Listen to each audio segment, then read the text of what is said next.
Welcome to Top 10 Archive. Being President of the United States of America isn't an easy job. You're under constant scrutiny, not just from the country you lead, but also the world. Of course, this makes it tremendously difficult to hide any sort of gaffe, guffaw, or even moments of splendor, such as these 10 greatest presidential moments in American history. For this list, we've also added presidential candidates and nominees. Number 10, Ford down. A world leader should have grace and style, especially in those very public moments. But sometimes Mother Nature aims to work against your ability to do even the simplest of things, like walk downstairs.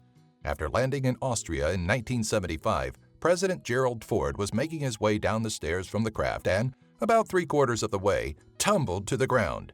While the footage is amusing, especially watching him stand back up as if nothing had happened, what makes this clip so great is that it seemed to mark a long string of stumbles that earned Ford the reputation of a klutz. Number 9, Al Gore and the Internet. Imagine being so into yourself that you take credit for one of the world's greatest resources.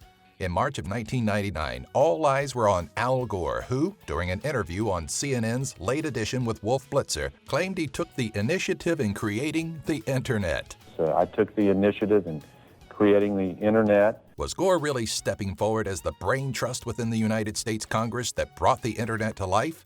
Much of the country thought so, creating a frenzy within the media surrounding the 2000 Democratic nominee.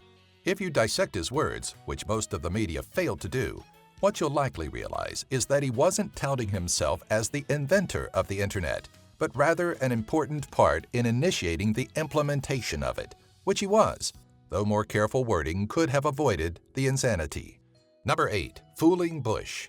We've all heard the saying, fool me once, shame on you. Fool me twice, like white on rice. No, wait, that doesn't sound right. Fool me once bitten, twice shy. I can't remember it. Hey, W, a little help here. Fool me once, shame on you. If fool me, we can't get fooled again. During a 2002 speech at a Pledge Across America event, lovable 43rd President George W. Bush decided to pass along his own bit of wisdom, as skewed and fumbled as it sounded. The saying, of course, is, fool me once, shame on you. Fool me twice, shame on me. Number 7, Clinton's big debut. When running for President of the United States, you want to make a big impression on the people that aim to vote you into office. Even more so, you want to show the people working against you just how cool of a guy you are. Cue presidential candidate Bill Clinton's appearance on an episode of the Arsenio Hall Show in 1992.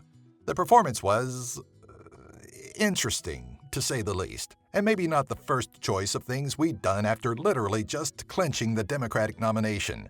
Then again, we probably aren't as cool as Clinton was back in his heyday.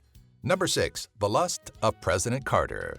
You probably wouldn't expect to open the latest issue of Playboy and find a tell-all from a presidential candidate, but it has happened. In the November 1976 issue, which featured a spread of Playmate Patty McGuire, Democratic candidate Jimmy Carter sat down with Robert Scheer, who had also interviewed California Governor Jerry Brown.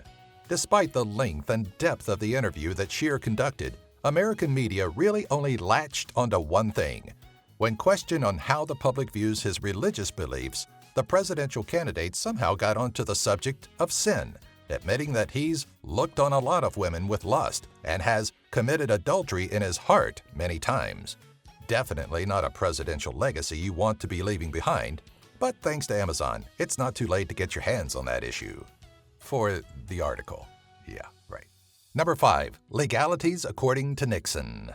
Sometimes context can be the difference between making a valid point and sounding like a tyrannical maniac. Richard Nixon may have learned this lesson during a series of interviews with British journalist David Frost. In response to Frost inquiring whether the president can cross legal boundaries in the interest of the nation, Nixon claimed, "Well, when the president does it, that means that it is not illegal." While it sounds like Nixon is enjoying crime sprees as President of the United States, what he was referring to was the president's ability to approve a motion that may otherwise violate certain laws, therefore making it legal in that instance. Maybe providing the explanation at the same time as the bold statement would have been a better option. Number 4, Shoes for Bush. As an American, nothing about this clip should be funny. But we're not perfect. During a press conference in Baghdad, an Iraqi reporter, Mundadar al-Zaidi, stood up and threw both of his shoes at President Bush. While there was an undeniable rage focused into each throw, Bush's cat-like reflexes are impressive, to say the least, and add a little comedic value to this clip. It's tough to see, but it also looks like W was smiling a little on his rebound. Number 3. Obama, Fly Slayer. During a 2009 interview with John Harwood on CNBC, Obama found himself pestered by a tenacious fly in mid-speech. Being a man of power, there was no way he could let the winged infidel get away with its obnoxious buzzing, especially after ignoring POTUS's gentle swatting. The creature took things a step further and landed on the president's hand, who, in one quick but loud motion, put an end to the pesky bug's life. As if it were nothing, Obama coolly re-engaged the interview. Flygate didn't just end with a tiny carcass on the floor, though, as PETA allegedly started receiving media inquiries on Obama's more murderous tendencies. In response, PETA writer Alyssa Mullins wrote, "Human beings have a long way to go before they think, before they act." What? Number 2. Bernie's Birdcall. Maybe if the DNC had listened to Mother Nature's instincts, the 2016 presidency may have gone to a Democratic candidate. During a 2016 rally at the Moda Center in Portland, Sanders was in the middle of discussing education when a tiny feathered visitor drew an ecstatic reaction from his supporters. The small bird interrupted the Burns flow as audience members became distracted by the visitor. Just as Bernie took notice to his newest supporter, the house finch flew up onto the podium where it perched for a moment before flying off. The crowd went wild, memes were created, a hashtag was born, and Bernie would go down not as the 45th President of the United States, but as Bertie Sanders. Number 1. Bush gets Handsy. All right, 3 times.